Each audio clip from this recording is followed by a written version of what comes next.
जो खिल सके ना वो फूल हम हैं, तुम्हारे चरणों की धूल हम हैं। दया की दृष्टि सदा ही रखना, कृपा की दृष्टि सदा ही रखना। तुम हो बंधु सखा, तुम ही हो माता पिता, तुम ही हो बंधु सखा, तुम ही हो। जय श्री कृष्णा मेरी सोल फैमिली। आध्यात्म आपके अपने चैनल पर मैं नंदा आप सबका बहुत बहुत स्वागत करती हूँ। श्रीमद् भागवत महापुराण, माता सरस्वती, मुनि वेद व्यास, श्री कृष्ण, श्री राधा सबके चरणों में बारंबार प्रणाम। प्रथम पूजनीय श्री गणेश जी के चरणों में कोटि कोटि नमन है। यह श्रीमद् भागवत महापुराण वह निर्विघ्न पूर्ण कराए। जय श्री कृष्णा। श्रीमद् भागवत महापुराण का पंचम स्कंद चल रहा है और इसमें स्वयंभू मनु के प्रियवत पुत्र के वंश की परंपरा चल रही है, जिसमें बड़े बड़े भक्त राजाओं की कथा, जो भगवान श्री कृष्ण के अनन्य भक्त थे, उनकी कथा, उनके प्रसंग चल रहे हैं। आप जो लोग भी इसे श्रवण कर रहे हैं, इसका संपूर्ण पाठ आप महात्म से करें और जैसे इसका एक भाग है उस क्रम से करें, ताकि आपका यह श्रीमद् भागवत महापुराण एक संपूर्ण पाठ के रूप में हो और आपको वही फल प्राप्त हो जो श्रीमद् भागवत महापुराण को पढ़ करके, सुन करके, चिंतन करके करते हैं। क्योंकि इसमें भागवत का एक भी श्लोक नहीं छूटता। इसके जितने भी मंत्र हैं, भगवान वेद व्यास ने जो भी लिखे हैं, उसका सरल और स्पष्ट शब्दों में मैं यहाँ पर उसका पाठ करती हूँ और जो कोई भी इसे सुन रहे हैं उसको एक मंत्रों की संख्या समझ करके, मंत्रों की श्रृंखला बना करके और श्रीमद् भागवत महापुराण को साक्षात भगवान श्री कृष्ण समझ करके उसका अध्ययन करें। क्योंकि जितनी सरलता से हमारे हृदय में भक्ति इसके माध्यम से प्रवेश करती है, भगवान श्री कृष्ण की प्राप्ति कराती है, उनके निज धाम की प्राप्ति कराती है, उनसे वह अनन्य प्रेम करना सिखाती है, वह दुर्लभ भक्ति सिर्फ और सिर्फ श्रीमद् भागवत महापुराण से ही सहजता और सरलता से मिल जाती है। भगवान श्री कृष्ण की जो अनन्य लीलाएं देखने को हमें मिलती हैं, वह इस श्रीमद् भागवत महापुराण के दसम स्कंद से ही ली गई है। इसका जब दसम स्कंद प्रारंभ होता है तो वह सिर्फ भगवान श्री कृष्ण की बाल लीलाओं से लेकर के उनके जीवन काल के सभी प्रसंगों का विस्तार से इसमें विवरण है और उन्हीं में से ले करके हर जगह भगवान श्री कृष्ण की छवि, लीला, कथा, कहानियां दिखाई जाती हैं। तो जब आप साक्षात इसी का अध्ययन कर लोगे, वो भी शुद्ध बिल्कुल, तो फिर भगवान श्री कृष्ण को आपके हृदय में विराजने में तनिक भी देर नहीं लगता। भगवान श्री कृष्ण सब पर प्रसन्न हो और जो कोई भी इसका श्रद्धा से श्रवण कर रहा है उसका संपूर्ण कराएं, अपनी निर्मल भक्ति प्रदान करें। श्रीमद् भागवत महापुराण के आनिघ्र चरित्र में उन्होंने संतान की प्राप्ति के लिए, पत्नी के लिए ब्रह्मा जी की कठोर आराधना की, जिससे प्रसन्न होकर ब्रह्मा जी ने अपने सभा की गायिका, उत्तम गायिका अप्सरा पूर्वचित्ती को उनके पास भेजा। दोनों ही हजारों वर्ष तक वहां पर जो देवताओं की, देवांगनाओं की विहार घाटियां थी, वहां पर दोनों साथ रह करके उत्तम सुखों का भोग भोगे। उसके पश्चात कई हजार वर्ष बीत जाने के बाद जब पूर्वचित्ती का इस धरती को त्याग करके ब्रह्मलोक में जाने का समय आया, क्योंकि वह अप्सराएं थी, जब कोई भी अप्सरा धरती पर एक निश्चित समय तक ही रह पाती थी, चाहे उनकी इच्छा हो या न हो, परंतु उन्हें गंधर्व लोग जिस लोक से वो आई रहती थी उस लोक से उन्हें बुला लिया जाता था। वह सिर्फ एक कार्य सिद्ध करने के लिए ही यहाँ पर आती थी। जब उनकी जाने का समय आया तो उनको एक एक क्रम से 9 वर्ष में 9 पुत्र उत्पन्न हुए और वह सब उसके बाद वह उन्हें छोड़ करके ब्रह्मलोक को चली गई। वह एक देवी थी, ब्रह्मलोक से आई हुई थी, इसलिए सारे पुत्र अपनी माता के स्वभाव से ही सुडौल और सबल शरीर वाले थे। आग्नेत्र ने जम्बूद्वीप के विभाग करके उन्हें समान नाम वाले 9 वर्ष भूखंड बनाया और उन्हें एक एक पुत्र को सौंप दिया। और फिर उन्होंने वैदिक कर्मों के द्वारा उसी लोक को प्राप्त किया, क्योंकि उनका मन उसी में आसक्त हो चुका था। 9 पुत्रों ने 9 कन्याओं से विवाह किया और उनके जो सबसे ज्येष्ठ पुत्र थे नाभि, उनका चरित्र, उनकी कथा प्रारंभ हो रही है। श्रीमद् भागवत महापुराण के 5म स्कंद का 3रा अध्याय चल रहा है। राजा नाभि का चरित्र चल रहा है। श्री सुखदेव जी कहते हैं, राजन आग्निध्र के पुत्र नाभि की कोई संतान न थी, इसलिए उन्होंने अपनी भार्या मेरु देवी के सहित पुत्र की कामना से एकाग्र पूर्वक भगवान यज्ञ पुरुष का आयोजन किया।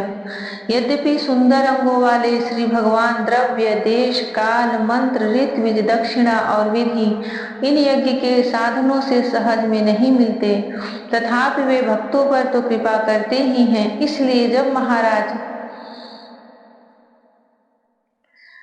नाभि ने श्रद्धा पूर्वक विशुद्ध भाव से उनकी आराधना की, तब उनका चित्त अपने भक्त का अभिष्ट कार्य करने के लिए उत्सुक हो गया। यद्यपि उनका स्वरूप सर्वथा स्वतंत्र है, तथापि उन्होंने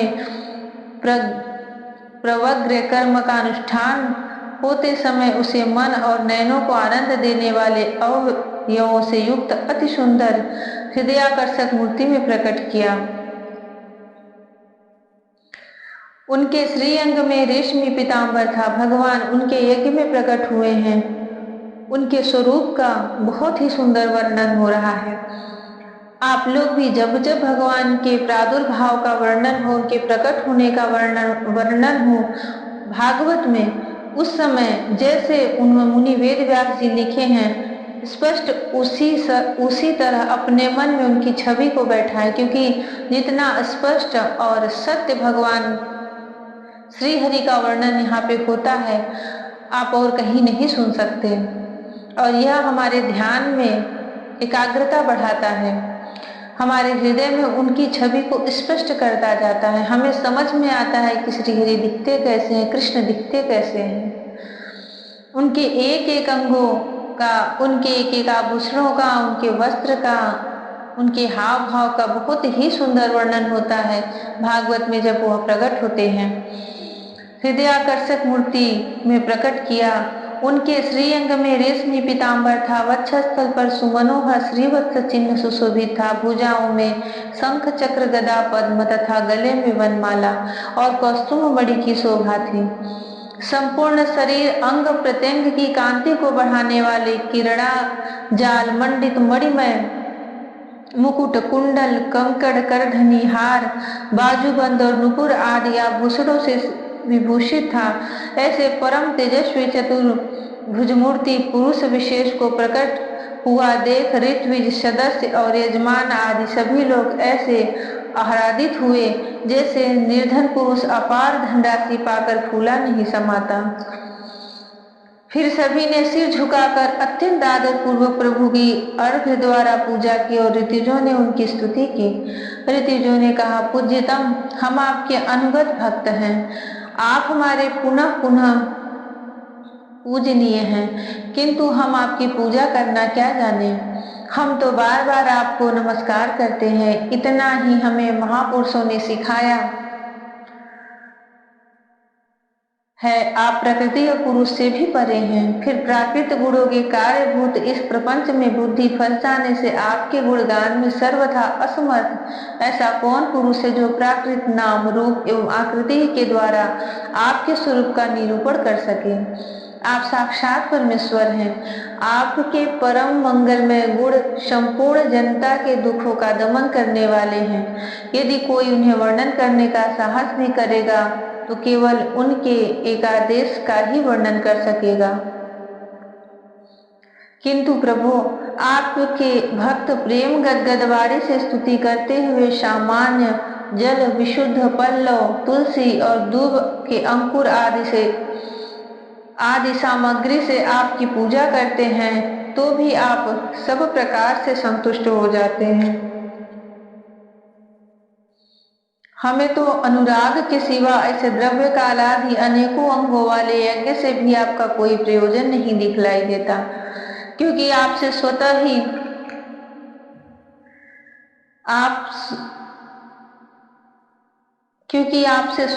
क्षण क्षण में जो संपूर्ण पुरुषार्थों का फलस्वरूप परमानंद स्वभावतः ही निरंतर प्रादुर्भाव होता रहता है, आप साक्षात उसके स्वरूप ही हैं। इस प्रकार यद्यपि आपको इन यज्ञादि से कोई प्रयोजन नहीं है, तथापि अनेक प्रकार की कामनाओं की सिद्धि चाहने वाले हम लोगों के लिए तो मनोरथ सिद्धि का पर्याप्त साधन यही होना चाहिए।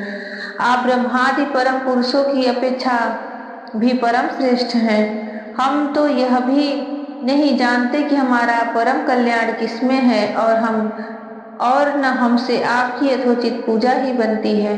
तथापि जिस प्रकार तत्वज्ञ पुरुष बिना बुलाए भी केवल करुणावश अज्ञानी पुरुषों के पास चले जाते हैं, उसी प्रकार आप ही हमें मोक्ष संज्ञक अपना परम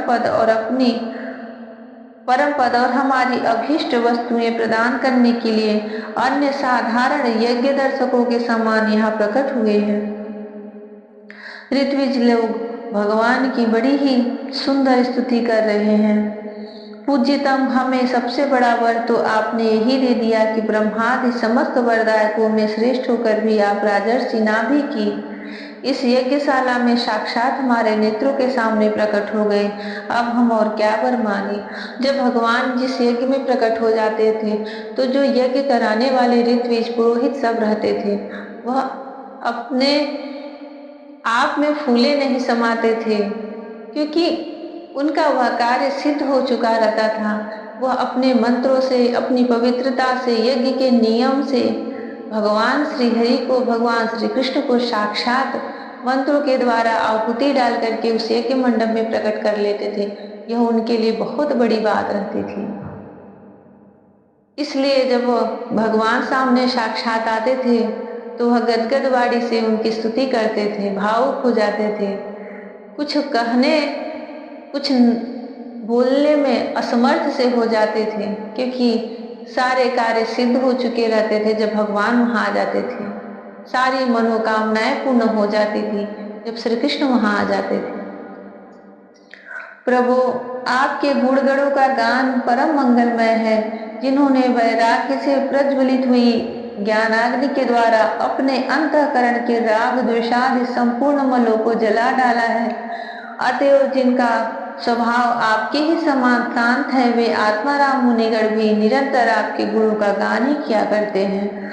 अतः हम आपसे यही वर मांगते हैं कि गिरने, ठोकर खाने, छींकने अथवा जम्भाई लेने और संकट आदि के समय एवं ज्वर और मरणादि की अवस्थाओं में आपका स्मरण न हो सकने पर भी किसी प्रकार आपके सकल कलिमल विनाशक भक्त वत्सल दीन बंधु आदि गुणधोतक नामों का हम उच्चारण कर सके। इसके सिवा कहने योग्य न होने पर भी एक प्रार्थना और है। आप साक्षात परमेश्वर हैं। स्वर्ग अपवर्ग आदि ऐसी कोई वस्तु नहीं है जिसे आप न दे सकें। तथापि जैसे कोई कंगाल किसी धन लुटाने वाले परम उदार पुरुष के पास पहुंचकर भी उससे भूसा ही मांगे, उसी प्रकार हमारे यजमान ये राजर्षि नाभि संतान को ही परम पुरुषार्थ मानकर आपके ही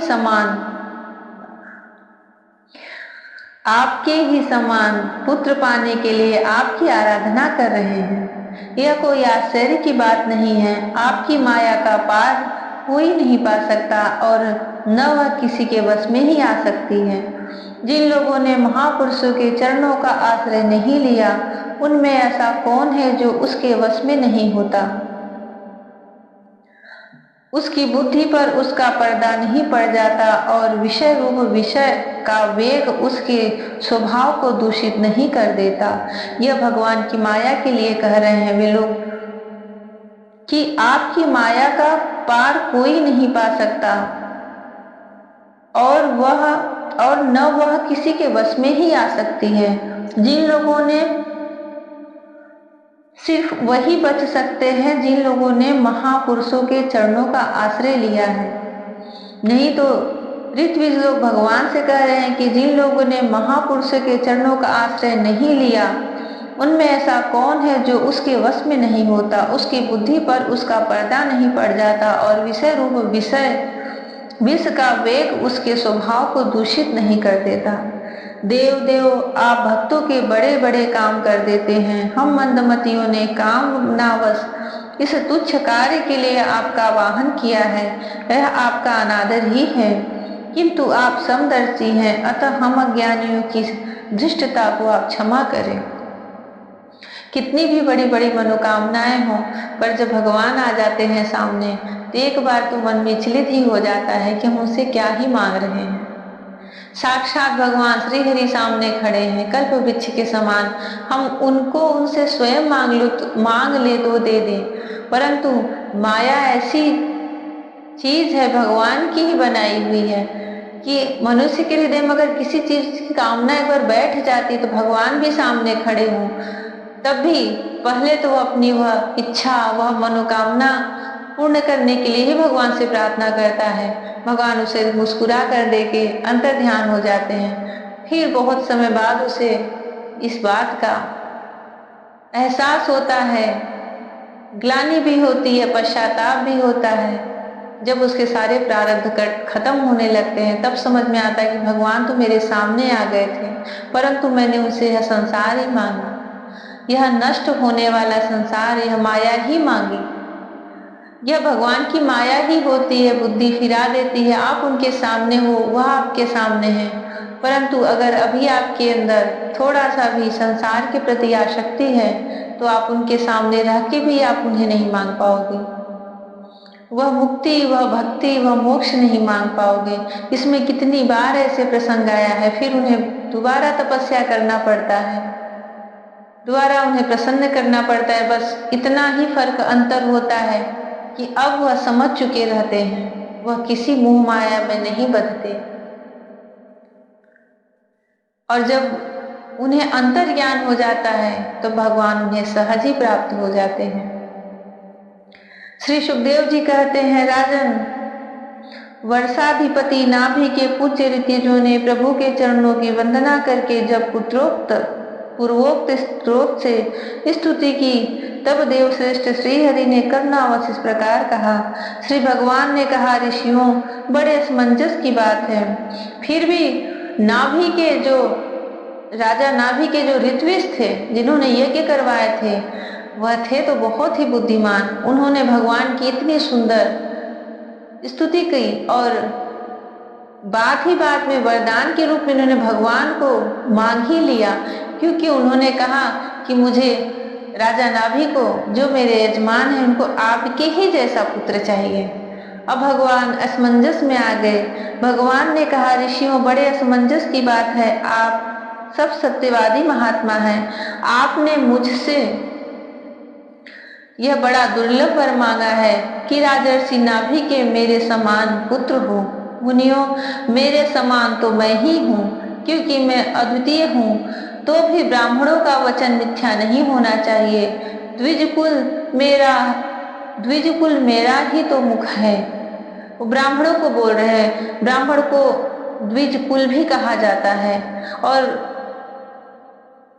वो मतलब ब्राह्मण भगवान के, श्री हरि के विराट स्वरूप में उनके मुख, भगवान का मुख माने गए हैं ब्राह्मण। तभी तो बोला जाता है कि कोई भी आपकी यज्ञ, कोई भी आपका कार्य सिद्ध हो रहा है तो ब्राह्मण को भोजन कराएं। उनके मुख में जो जा रहा है वो भगवान श्री हरि के मुख में पहुंच रहा है। द्विजकुल मेरा ही तो मुख है, इसलिए मैं स्वयं ही अपनी अंश कला से आग्नेत्र नंदन नाभि के यहाँ अवतार लूंगा, क्योंकि अपने समान मुझे कोई और दिखाई नहीं देता। उन्होंने बात की बात में स्तुति करके भगवान से भगवान को ही मांग लिया। अब भगवान उनके यहाँ अंश कला के रूप में अवतार लेंगे। श्री सुखदेव जी कहते हैं, महारानी मेरु देवी के सुनते हुए उसके पति से इस प्रकार कहकर भगवान अंतर्ध्यान हो गए। विष्णुदत्त परीक्षित उस यज्ञ में महर्षियों द्वारा इस प्रकार प्रसन्न किए जाने पर श्री भगवान महाराज नाभि का प्रिय करने के लिए उनके निवास में महारानी मेरु देवी के गर्भ से दिगंबर सन्यासी और ऊर्ध्वरेता मुनियों का धर्म प्रकट करने के लिए शुद्ध सत्वमय विग्रह से प्रकट हुए। जय श्री कृष्ण। देखिए, यहाँ पर एक बहुत ही बड़ा प्रसंग और बहुत ही बड़े एक धर्म जो अभी अलग मान लिए हैं, जैन धर्म, उनका इस श्रीमद् भागवत महापुराण में प्रसंग आया है। अभी जो भगवान अंश कला से अवतार लेंगे और ऋषभ देव जी का जो उनका नाम ऋषभ देव होगा। और यहाँ स्पष्ट लिखा है कि मेरु देवी के गर्भ से दिगंबर सन्यासी और ऊर्ध्वरेता मुनियों का धर्म प्रकट करने के लिए शुद्ध सत्वमय विग्रह से प्रकट हुए।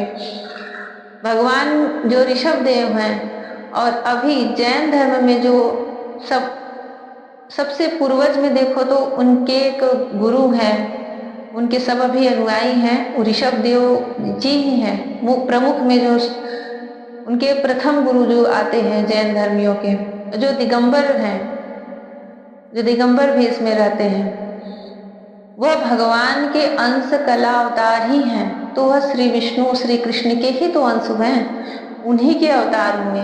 जैसे महात्मा बुद्ध हैं, ऋषभ देव बौद्ध धर्म हो गया, जैन धर्म हो गया, ये सारे जितने भी हैं भगवान के कला अवतार हैं, अंश कला अवतार हैं, और सब श्री हरि से ही प्रकट हुए हैं, भगवान के ही स्वरूप हैं।